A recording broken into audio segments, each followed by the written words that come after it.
What if a simple sandwich could tell the story of a country?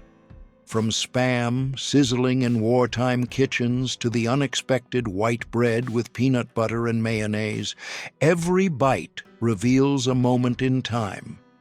Now, let's flip through 25 recipes that vanished from menus, memories that still intrigue people and spark debates, somewhere between the familiar and the unlikely.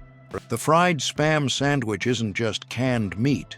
It comes from a time when food had to last, travel, and not let you down.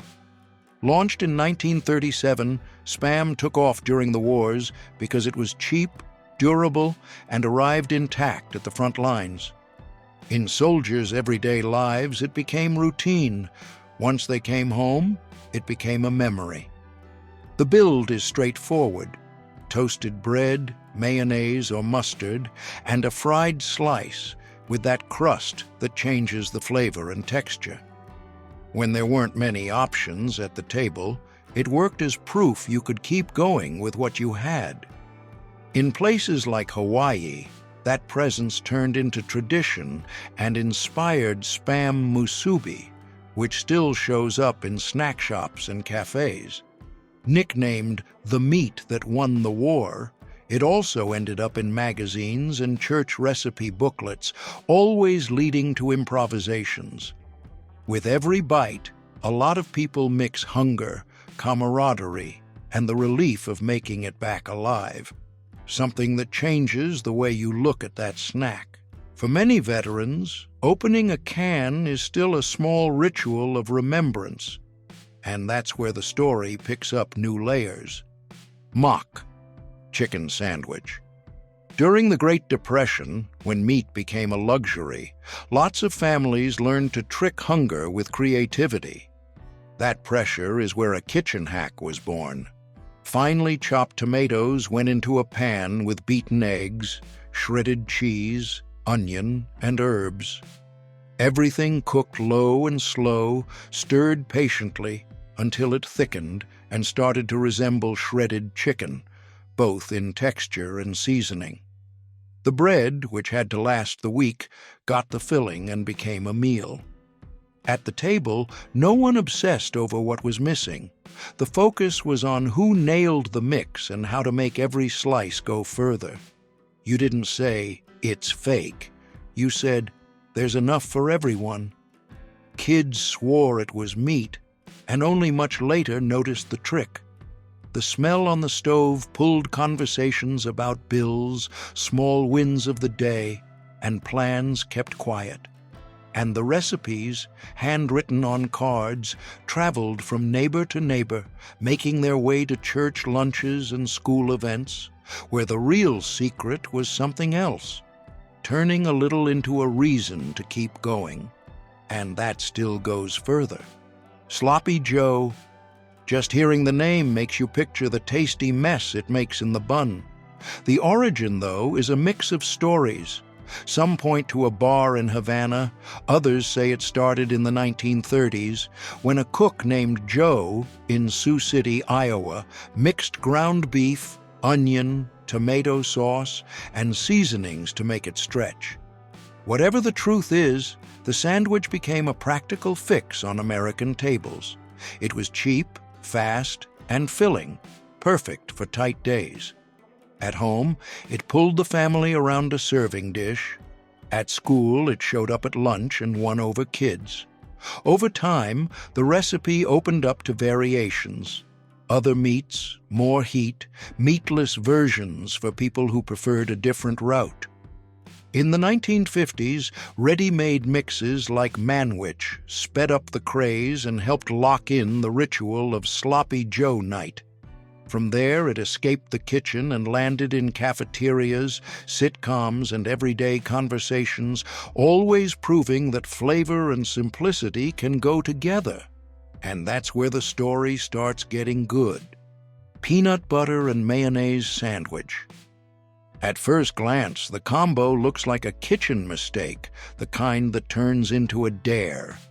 But in the American South of the 1930s, it made sense.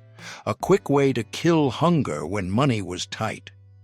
Peanut butter, often sweetened, made a thick layer that held you over for hours. The mayonnaise came in as a texture trick, adding creaminess and a slight tang to cut the sweetness. To stretch the filling and boost the nutrition, plenty of people added lettuce or banana, using what they had on hand without raising the cost. Since the ingredients lasted in the pantry, the sandwich went to school in the country and in the city, making it through the morning in a backpack. Years later, people who grew up with it still remember the smell when they opened the wrapping paper, the skeptical looks from classmates, and the urge to save the last bite, like the trip back home kept going inside the bread. And that's how it shows up again today. More than the mix, what matters is the story it carries and what happens when someone decides to try it again. A Marmite and cheese sandwich is more than a quick snack. It's a shortcut to British memory. The first bite combines the softness of the cheese with the salty punch of yeast extract, and that flavor shock explains why some people love it and others can't stand it. Most of the time, it's made on whole wheat bread, thrown together without any fuss, the way it fits into a busy day. For decades, it showed up in school lunchboxes and at afternoon tea, between rushed notes, homework, and cartoons on TV. It also lives in family kitchens near the teapot, where quick chats and laughs happen before the next task. During wartime rationing, Marmite stood out as a source of B vitamins. Small jars traveled with soldiers who spread it on bread or crackers. Later, in the rebuilding years, cheese came in as a counterbalance and became comfort food for people who lived through austerity. Even today, just opening the jar can slow the routine down for a moment, and it's in that pause that this snack story keeps unfolding. Chicken liver sandwich.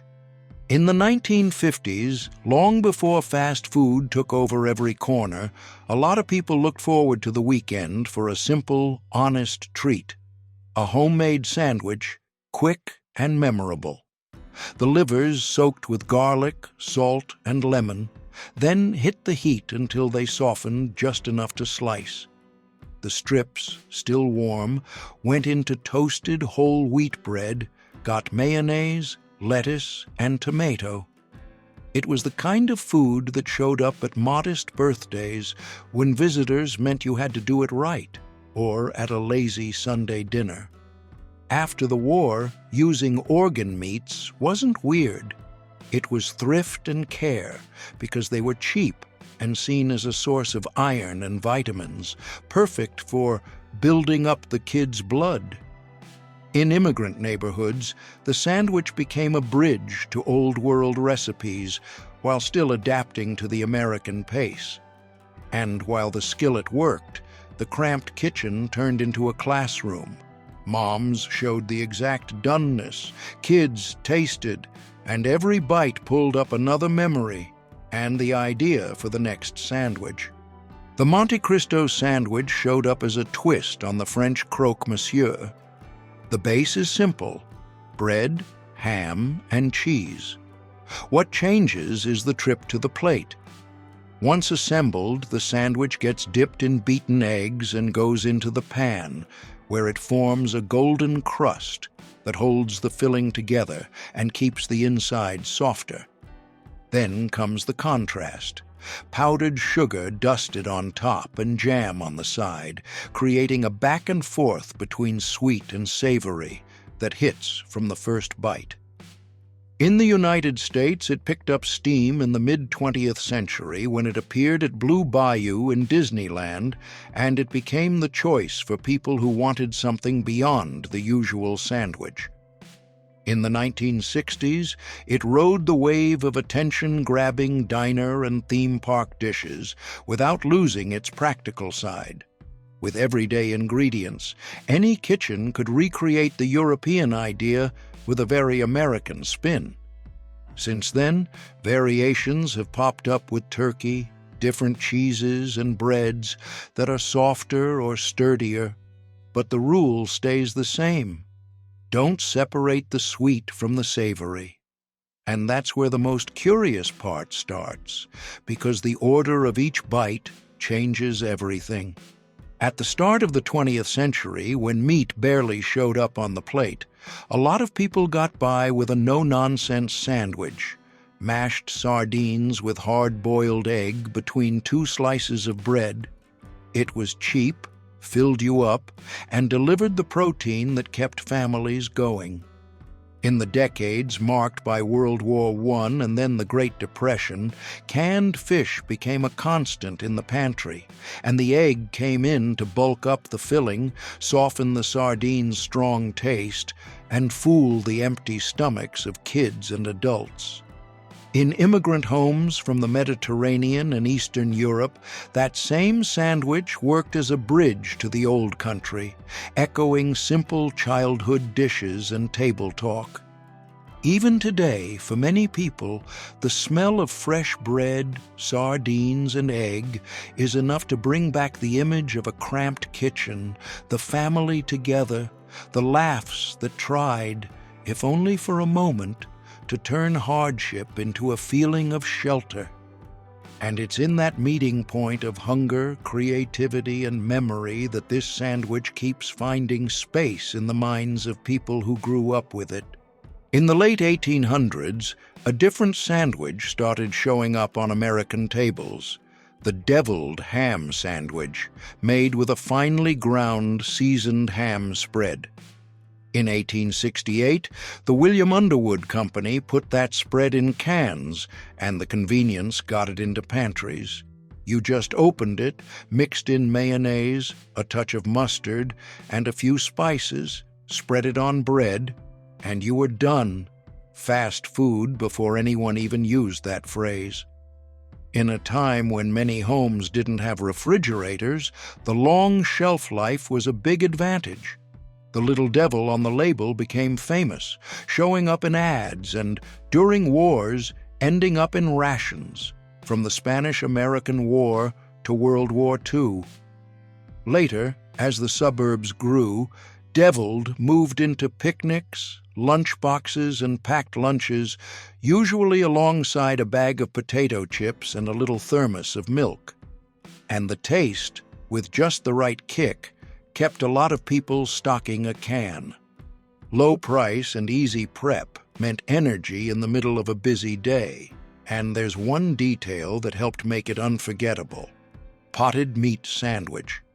Long before refrigerators became common, anyone who needed protein for days leaned on a simple, effective method: cook the meat, pack it into jars, and seal it under a layer of fat. That cap blocked air and helped keep the food longer. No hassle. When hunger hit, you just opened the jar, shredded or mashed the meat, spread it on buttered bread, and kept moving with energy. In the early 20th century, this practice was about planning. In rural homes, potted meat was a sign of a well-managed pantry, and recipes passed from mother to daughter like a lesson in home economics. On top of that, none of Sunday roast went to waste. Leftovers became supplies for the week, in a time when, up through the 1940s, refrigerators were still rare.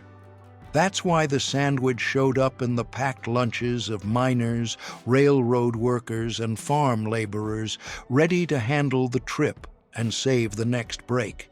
And that's where other variations start to pop up. Banana and mayonnaise sandwich. Today it might sound like a joke, but it was a common snack in plenty of homes in the American South. In the 1950s and 60s, the routine was simple: open up white bread, spread jar mayonnaise, and lay in banana slices. In a few minutes, you had a cheap, quick meal that gave you energy.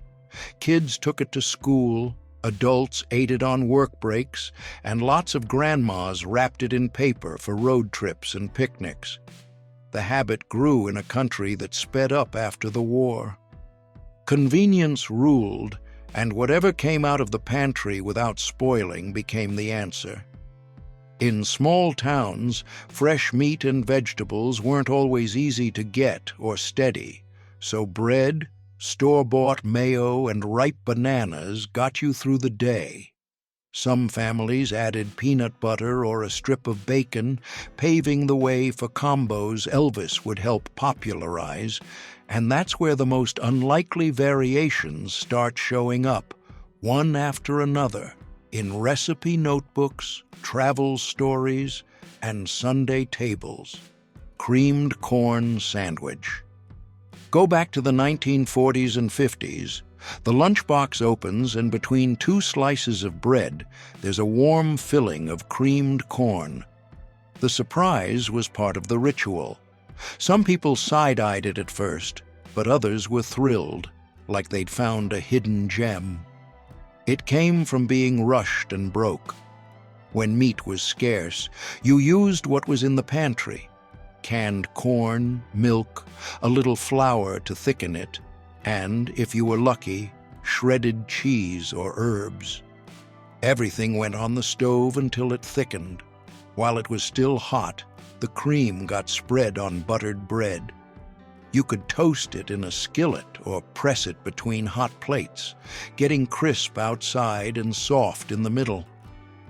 After the war, with rationing and campaigns pushing meatless meals, it became a home solution.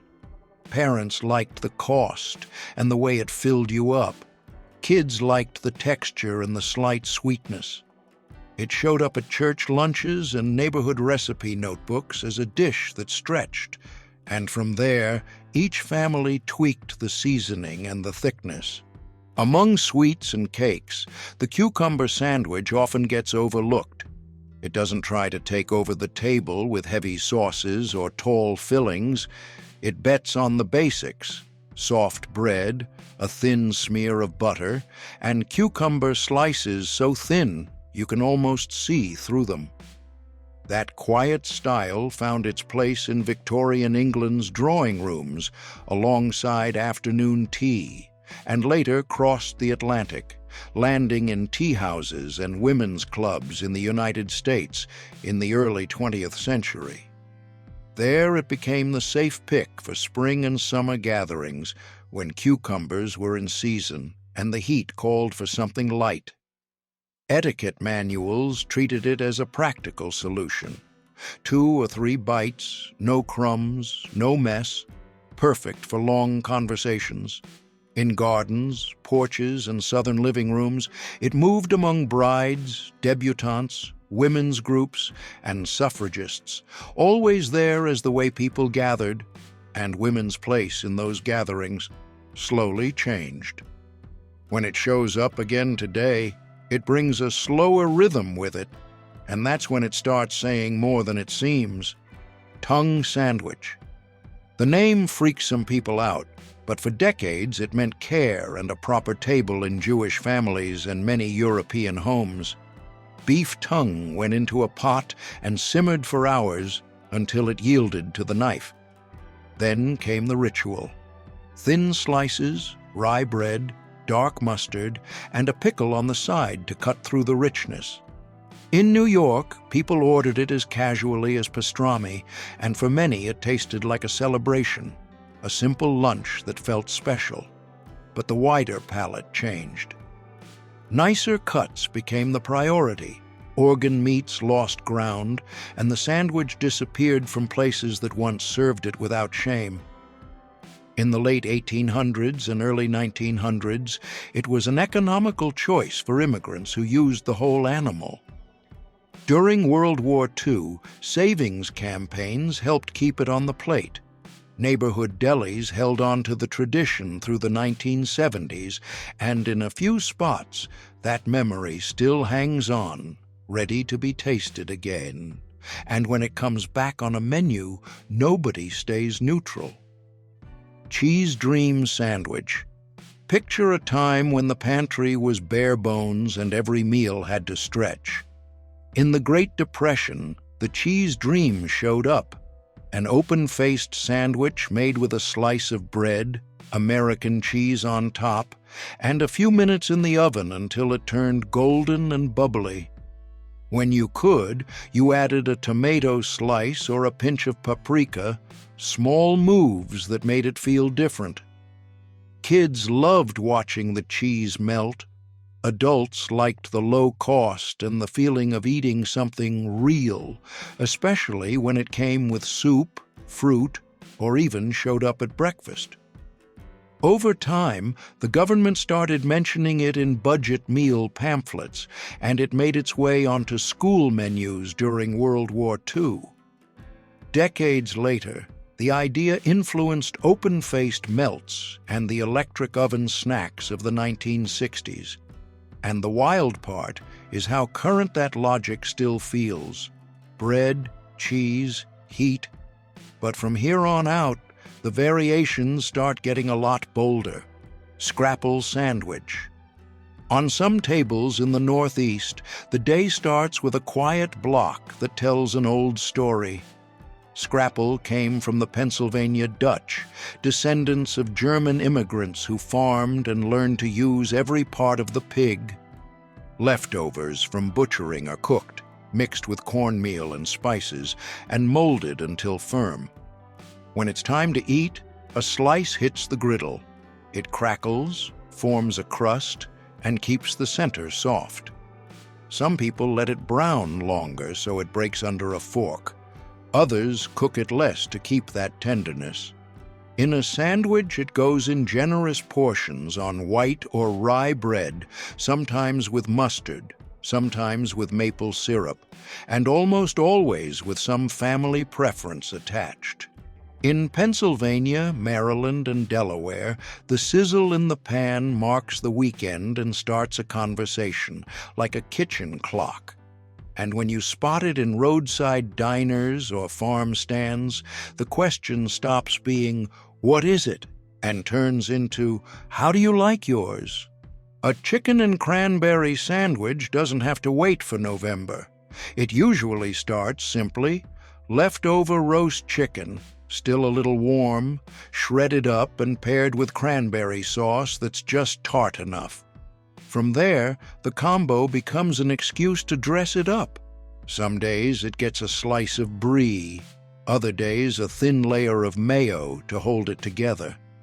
When the filling lands on artisan bread or inside a crunchy baguette, it feels like a bistro sandwich, even if it's just Saturday lunch.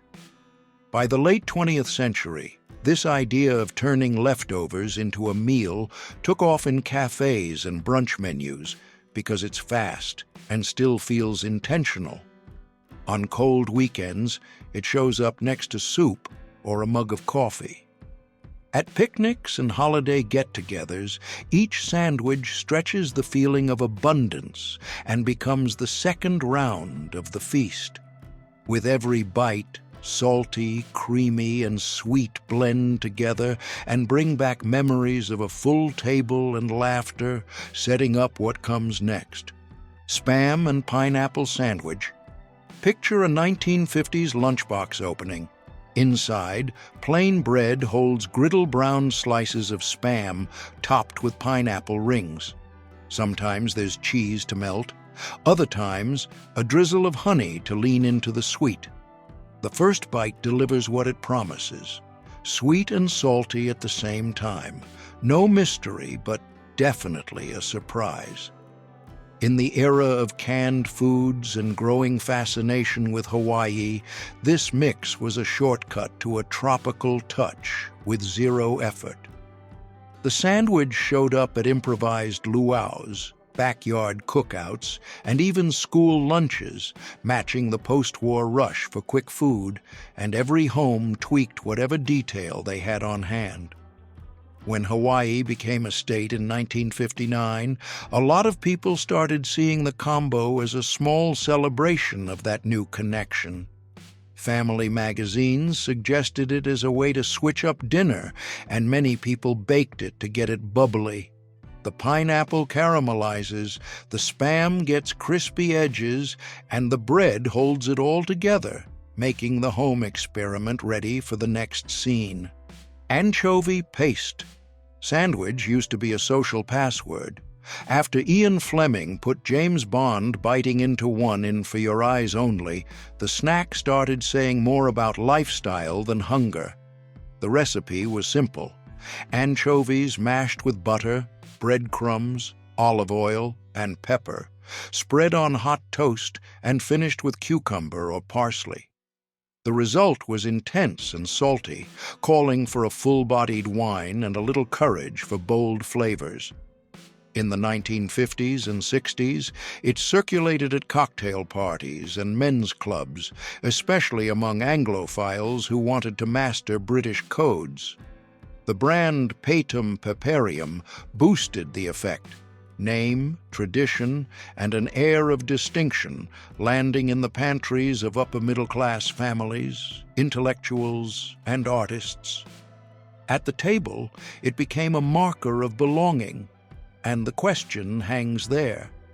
How did such a simple spread become a symbol and a conversation starter? Whoever served it wanted to be seen as someone in the know, someone who read, traveled, and could handle a touch of daring at the table, even in a small gesture. Peanut butter and bacon sandwich. It sounds weird, but this mix became a meeting point between sweet and salty. In the 1950s and 60s, it was the go-to sandwich for a lot of boys who were growing fast, always hungry, and burning energy all day. The ritual was simple. Toast the bread, spread on a thick layer of peanut butter, then lay crispy bacon strips on top. From kitchen to table, it showed up as childhood's official fuel. Some added banana, Elvis style. Others went with a drizzle of honey, just to hold everything together in one bite. The result felt like a supercharged breakfast flirting with dessert, delivering protein and calories without apologizing. Parents talked about how strong it made you. Kids only cared about the contrast between the crunch of bacon and the sticky cream that clings to the roof of your mouth. Today, it pops up again as a nostalgic curiosity in cafes, shared houses, and food trucks, where athletes, the curious, and the sentimental come back for another bite. In the American South, there's a flavor a lot of people associate with home: the pimento cheese sandwich. The filling is simple: cheddar, mayonnaise, and chopped red pimentos, turned into a spread that showed up in kitchens in the early 20th century. Before it picked up a southern accent, though, it was seen as a delicate treat on northern tables. The shift happened when the mix dropped into everyday life. It landed on white bread, got scooped onto crackers, and started circulating wherever life happens.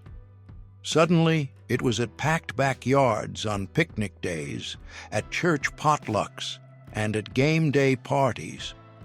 Plenty of people remember it in their school lunchbox or next to a glass of iced tea on hot summer afternoons. That memory became hospitality. Today, you'll find pimento cheese from Georgia to Kentucky sold in mass-produced tubs, those jars that later became jelly storage in the pantry, and even on the master's menu in Augusta, where the sandwich still holds its spot. And that's where the arguments start about the right way to make the spread. During the Great Depression, the table needed creativity, and every leftover had a job. That's the setting where the mock ham salad sandwich showed up.